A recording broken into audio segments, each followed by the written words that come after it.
We got told by some sort of very cool and groovy guy at a think tank who came up to meet me one time. He said he'd never seen an example of this anywhere in the country.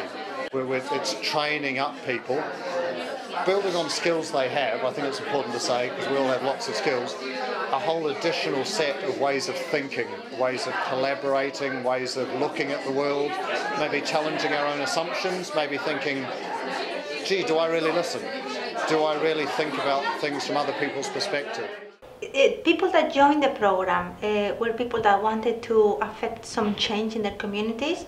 So in a way they wanted to work with others to create change around them. So that's maybe, I would say, would be the role of the community leader, to initiate that. Yeah, very much a collaborative role. Yeah. And leading on exploring together what solutions might exist to make their neighbourhoods better places, and working in partnership with the council. So this kind of very collaborative approach to how to improve communities and lives for people.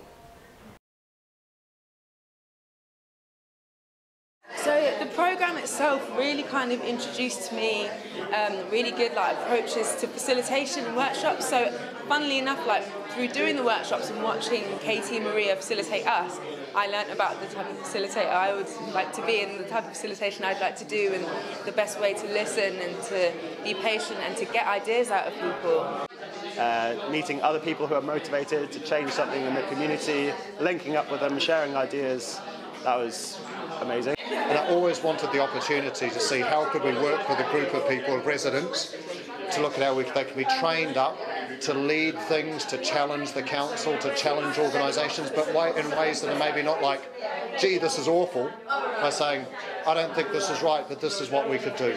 Simply being part of the programme and the conveyor that the programme has to offer authenticates the idea of being a community leader and the responsibilities that might bring with it.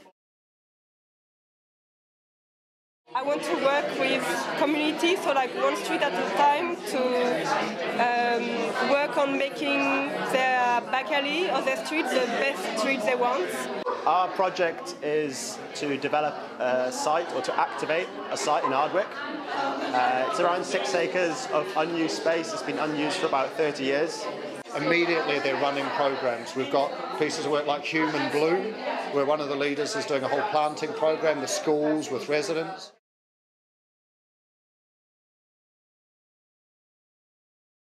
I mean, I would say that I didn't really have much of a relationship with the council before, other than contacting them about my bins and so on.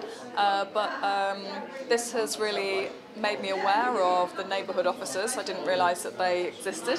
They know everyone in the community, and instantly you've got access to all these connections, which is really useful and important. And also learning about the structures of the council and how things work, so that I can really find the right routes through a project. That's been really useful. I never want the community leaders to be afraid or feel that they couldn't say if something's not right or they're unhappy about things, so it's not creating a list of yes people. So we'd always say, look, Patrick, this isn't right, how do we make it better? Balancing work with community, like professional work with community work, is tough, so it is a slow progress, but having built all the connections now and having got the motivation to go out and do that, we know what to do now. So the next step is we're registering as a charity and incorporating as a CIO, so we can take on grants and actually take on a lease of the site from the council. And if all goes well, we're hoping to start activities in the spring.